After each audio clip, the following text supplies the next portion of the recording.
اسرائیل اور لبنان کے درمیان 10 روزہ جنگ بندی نافذ ہونے کے تناظر میں بیروت میں آتش بازی اور ہوا میں فائر کر کے جشن منایا گیا۔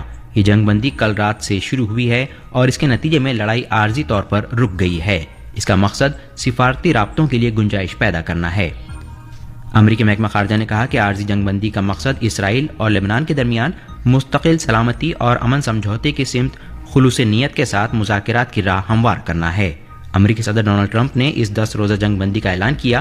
اس سے قبل انہوں نے لبنان کے صدر جوزف عون اور اسرائیل کے وزیر اعظم بنیامین نیتن یاہو کے ساتھ گفتگو کو بے حد عمدہ قرار دیا۔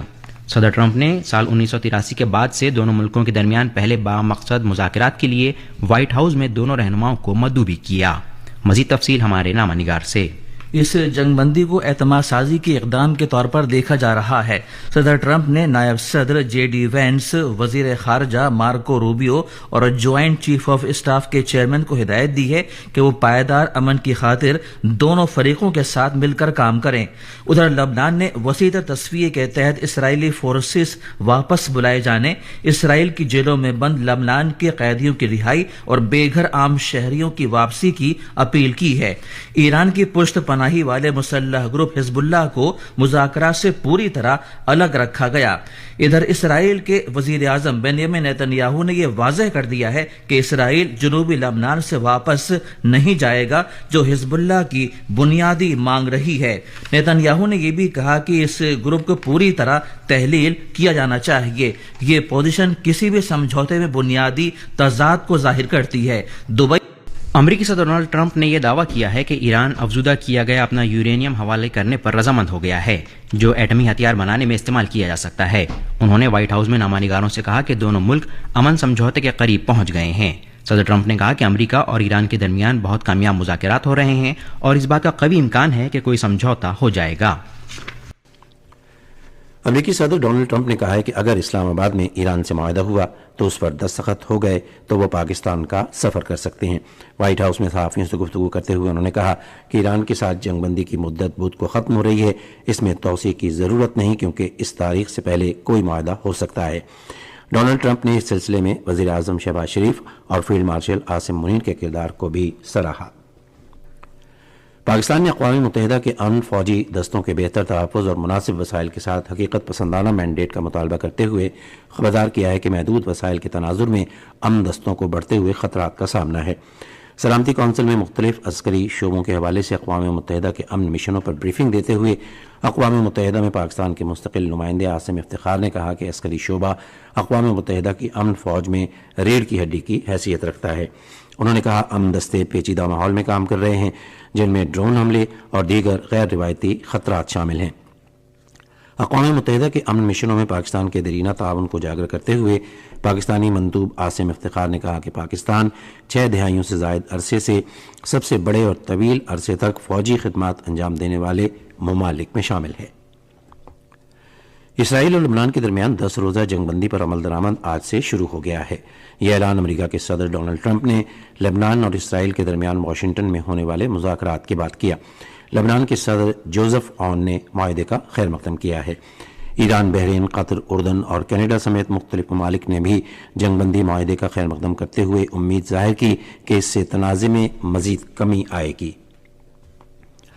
ایران نے کہا ہے کہ لبنان میں جنگ بندی پاکستان کی ثالثی میں ایران اور امریکہ کے درمیان ابتدائی مذاکرات کا حصہ تھی۔ ایرانی وزارت خارجہ کے ترجمان اسماعیل بقائی نے اسرائیل اور لبنان کے درمیان جنگ بندی کے موجودہ معاہدے کے لیے پاکستان کی کوششوں پر شکریہ ادا کیا۔ غزہ پر اسرائیلی حملوں میں 2 بچوں سمیت کم سے کم 3 افراد شہید ہو گئے ہیں۔ فلسطینی خبر رساں ادارے وافا کے مطابق بیت لاہیہ میں ابو تمام اسکول کے قریب اسرائیلی ڈرون حملے میں 2 بہن بھائی شہید ہوئے۔ غزہ شہر میں ٹنل اسٹریٹ پر ایک گاڑی پر اسرائیلی فوج کی بمباری میں زخمی فلسطینی زخموں کی تاب نہ لاتے ہوئے شہید ہو گیا۔ بہتے ہوئے خون کے نہ جمنے کی موروثی بیماریوں کے بارے میں آگاہی کے لیے عالمی یوم ہیموفیلیا آج منایا جا رہا ہے۔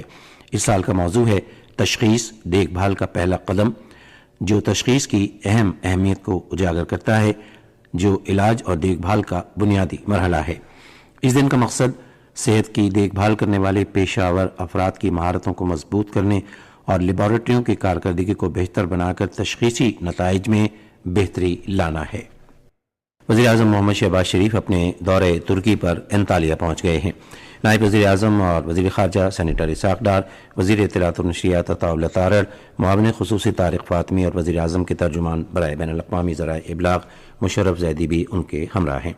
ہوائی اڈے پر انطالیہ کے گورنر حلوسی ساہین نے وزیر اعظم اور پاکستانی وفد کا پرتپاک استقبال کیا۔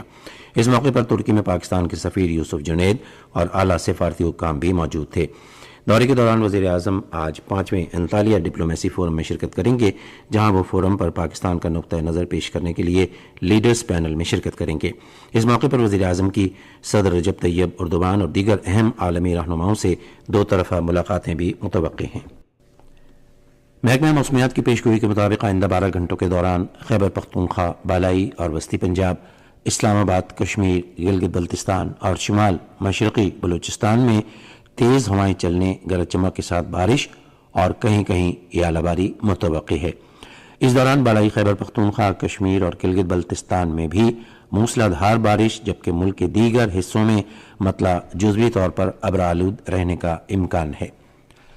آج صبح ریکارڈ کیا گیا بعض بڑے شہروں کا درجہ حرارت: اسلام آباد اور Peshawar 19 degree centigrade, Lahore 27، Karachi 25، Quetta 18، Gilgit 13 اور مری 9 ڈگری سینٹی گریڈ۔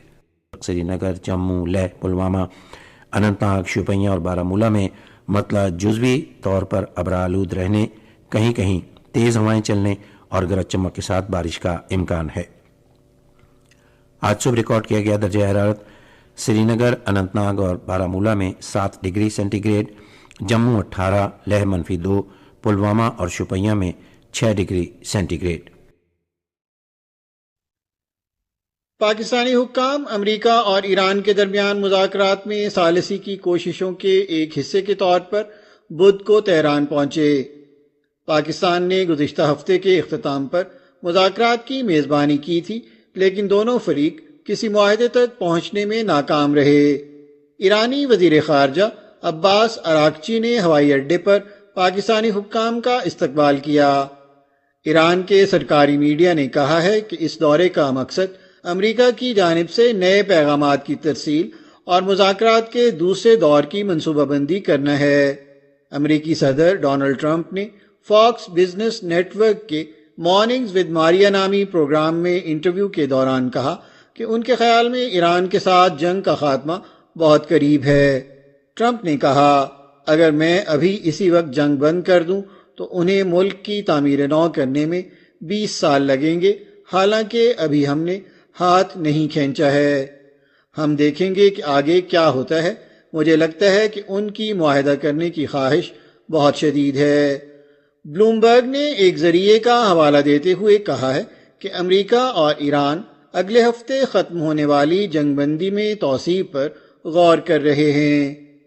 ایک نیوز کانفرنس کے دوران وائٹ ہاؤس کی پریس سیکرٹری کیرولائن لیوٹ نے ان خبروں کی تردید کی کہ امریکہ نے باضابطہ طور پر جنگ بندی میں توسیع کی درخواست کی ہے اور کہا یہ اس وقت درست نہیں ہے۔ لیوٹ نے یہ کہتے ہوئے کہ پاکستانی ان مذاکرات میں واحد ثالث ہیں، یہ بھی کہا کہ زیادہ تر امکان یہ ہے کہ بات چیت اسلام آباد میں ہوگی۔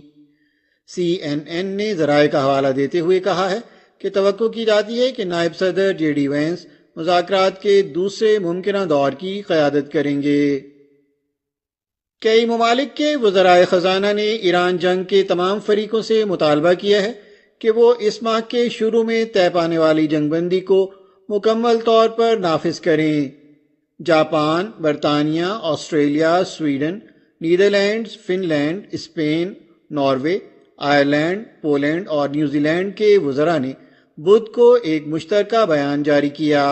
اس میں کہا گیا ہے کہ گزشتہ ہفتوں میں ناقابل قبول جانی نقصان ہوا اور عالمی معیشت اور مالیاتی منڈیوں میں نمایاں خلل پڑا ہے، اور جنگ بندی شہری آبادی کے تحفظ اور خطے کی سلامتی کے لیے کلیدی اہمیت کی حامل ہوگی۔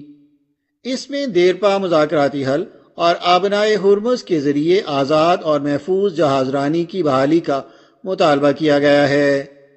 بیان میں مزید کہا گیا ہے کہ جھڑپوں کا دوبارہ شروع ہونا، جنگ کا پھیلنا یا آبنائے ہرمز میں مسلسل رکاوٹیں پیدا ہونا عالمی سطح پر توانائی کے تحفظ، سپلائی چینز اور اقتصادی اور مالیاتی استحکام کے لیے سنگین اضافی خطرات کا سبب بنے گا۔